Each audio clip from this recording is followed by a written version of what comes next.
Good morning, friends. Welcome back to the channel. My name is Elizabeth and I love healthy living, and this year during our quarantine time we've used our time wisely to garden. And so I asked on Instagram if you guys would like to see some helpful tips, what I've learned along the way. I am not a professional gardener, but I do like to garden with a purpose, not just for it to be pretty.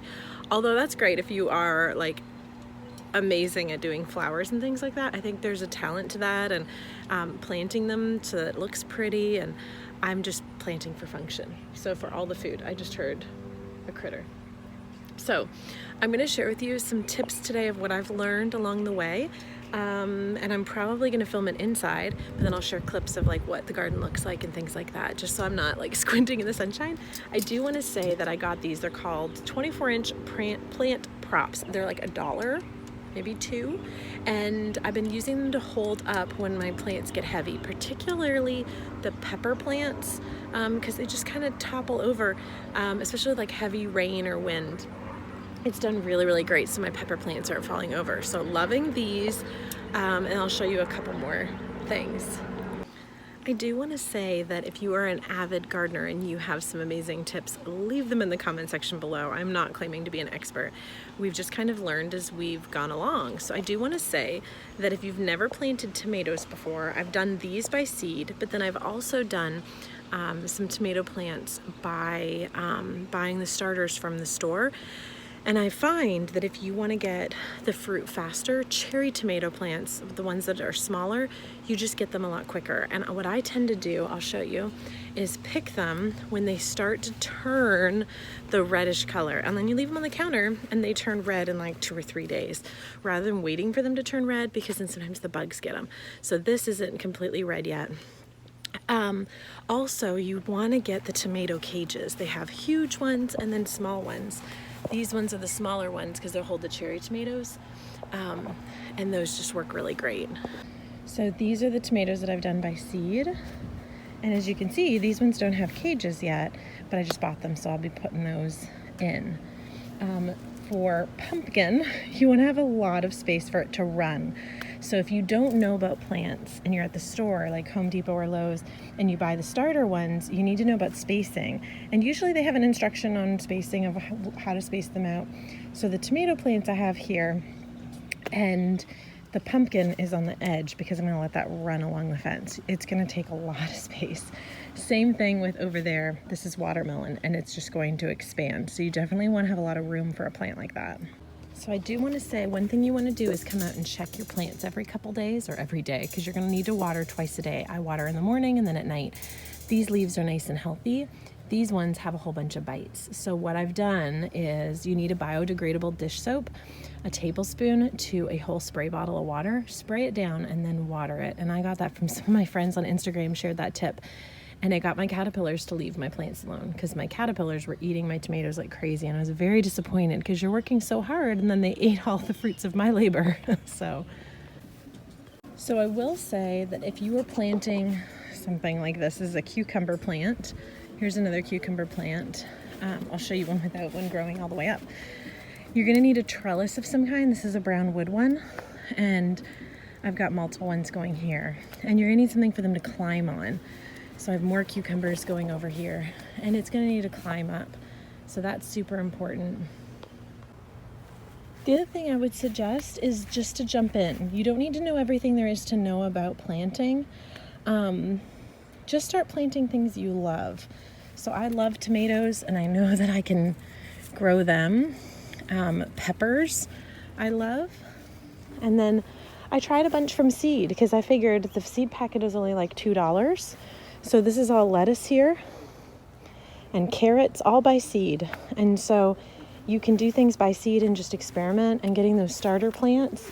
So a lot of the time what I do is I do like a tomato plant, cucumber behind, and then in front, lower plants are peppers. So I'll do the pepper plants here. So we have a jalapeno plant here. These are smaller snacking peppers and candy cane peppers there. So I kind of can use my space by having tall things in the back, shorter things in the front. And then I've experimented with a few things too. I've gotten some herbs in front too. So I have dill and parsley And then these are, I think, Roma tomatoes, which I'm really excited about. So those are taking a little longer, and those are going to be bigger tomatoes as well. All right, I'm going to share some gardening mistakes that I've made. I learned along the way. So I planted here a zucchini plant. No, butternut squash, crooked neck squash, and over here is cantaloupe. Well, cantaloupe is going to run, so it's going to go this way. So I thought that would be a great idea. But I learned after the fact that you don't want multiple vine plants near each other because they're going to cross-pollinate, and then I'm going to end up with frankenfruit. So it's too late for me, but save yourself. So what I'm going to do is just see how it turns out and then just learn from it next year to not plant all these together. All right, another tip I wanted to share as I'm watering my garden is mulch. So I started out with lots of good soil. You want to use the best soil you can afford. Just don't go for the cheapy dollar stuff. You just want to add the good stuff. Like black cow is like manure. It's gross, I know, but you just want to add that good stuff. But then what I did is after I filled in all the good soil and after the plants were in, I topped it with black mulch. So from afar, it just looks like soil, but what it's doing is it's keeping in it's keeping the soil moist when I'm watering, and it's also keeping the bugs out. And when the hot sun of Florida is here, the soil is just drying out. So the mulch is helping. It's also helping with the weeds. So I'm getting less weeds because the mulch is there. So I didn't want to invest in it, but I'm really glad I did. We didn't do it at first, but did do it later. Another tip is marigolds. Tip from my mom. She said to plant marigolds around all of your stuff because the bugs don't like them. So I don't know how true that is, but I'm listening to my mom. You should too. Listen to your mom. So I've planted marigolds all throughout. Another tip I wanted to share with you is you can plant from your home. So right back there, you can see I have a pineapple plant. There's another one hiding under here underneath the mint. But the top of the pineapple, I could do another video on that and share how I planted that. There's also, if we get down here, I've done the same thing with celery. And you can use your kitchen scraps to plant. So I have 3 celery plants that are going from celery I bought at the grocery store. We've eaten, and now I've used it to plant some more. So it's kind of fun. All right, as I'm watering the garden, there it is. Another tip I wanted to share is to pay attention to placement. So one thing that I have learned over the years is that veggies like sun. They like a lot of sun. But if you don't water them, they'll die. Simple, right? But if you have a really shaded area, your tomatoes aren't going to grow. So you just got to be mindful of that. So think of placement. The other thing that I have discovered is any type of mint plant. So in here in the garden, I have spearmint, and I've done mint before, and I had friends warn me, including my mom, get it out of the garden, it's going to take over. So you really need to put it in a pot. So I've done mint here, I don't know if I can show you, in a pot, and it's not going to take over. The spearmint that I planted in this garden was super tiny, and now it's just exploded. So be mindful of your placement. All right, friends, if you like this video, next week I'm going to do a garden tour. I'll show you all the things that we're growing in the garden. Thank you so much for watching, and I will see you guys in the next one.